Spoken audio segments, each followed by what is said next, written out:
All right, folks, today we are taking a look at introductions. Introductions are one of the trickier items in writing an essay. They are not the most important by any stretch of the imagination, but they kick off your essay. So it's tricky because they're setting the tone for what you're writing and you want it to be really good. So they deserve a bit of our attention in really thinking about what we're writing and putting our best foot forward. So as we had reviewed in the past, we have three sections for our introduction: the hook, the bridge, and the thesis statement. Now, let's start by talking about the thesis statement because you guys have already written your thesis statement for this one in our brainstorming activity. The thesis statement has three parts in an argumentative essay. First, we have to introduce, we have to introduce the topic, and then our stance in terms of that topic, and then our claims. And remember that the claims here, it's just the idea of like our points, which is the phrasing that we have used with other types of essays. So this might look something like this. Let me pick a topic here. How about dogs? Dogs should be allowed in school because, so right here we've already got our topic. The topic is dogs in school, and we have our stance. When we say they should be allowed, that's the stance that we're taking. Then we need to come up with our points. Maybe we could say because it'll relieve stress.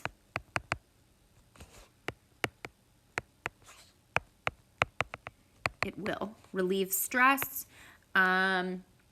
create a sense of community,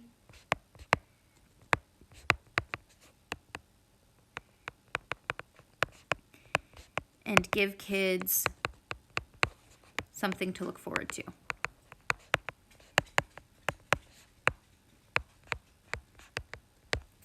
So we have here now our claims. We've got 1, 2, and 3. So that's how we create a thesis statement. And like I said, you should have already done this one during the brainstorming part. So I always come up with my thesis first because how do you introduce an essay if you don't know what you're saying? So come up with your thesis statement first like we already did. And then from there, I move on to our hook. The hook is taking our main topic here, which is dogs. And we're talking about dogs in a way that engages our readers. Something that's going to be very interesting in some ways. So you could tell a story about your dogs. You could ask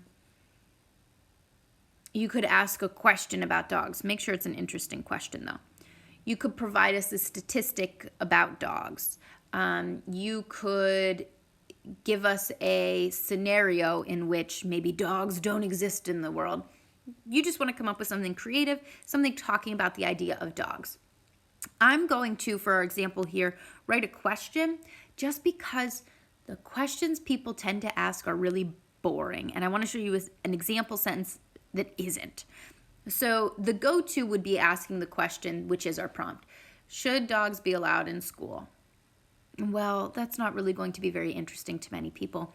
Instead, we want to ask something that makes people think. So we could say something like, what would a world without dogs be like? So that's something where people stop and they think and they're like, whoa, what would a world without dogs be like?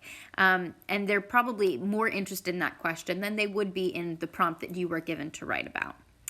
Our bridge is the really, really tricky piece here now because we want to take what we're talking about here and transition down to this thesis that we've developed. So we want to start talking about the piece that's missing here, which is the, let's say the school part. So, what would a world without dogs be like? We're probably going to need to keep talking about this a little bit more. It's not going to transition smoothly. So, we might want to, kind of carry through that scenario that maybe people would be sad, no companionship. We wouldn't learn the ideas of trust or loyalty as easily. We could kind of like carry this out, make people really kind of buy into this question. And then we can start transitioning it. So we could say, unfortunately, in school, we have to live without dogs. For this reason, and then we could transition here. So for this reason, dogs should be allowed in school because it will relieve stress, create a sense of community, and give kids something to look forward to. So the bridge is really tricky here. I would say, the hook, come up with something interesting and engaging. Be creative. That's really your chance within an essay to explore the more creative ends of writing. Give us a description, give us some great sensory details, that sort of stuff. The bridge, though, is the piece that really makes it all stick and makes it all work. This should definitely be the longest.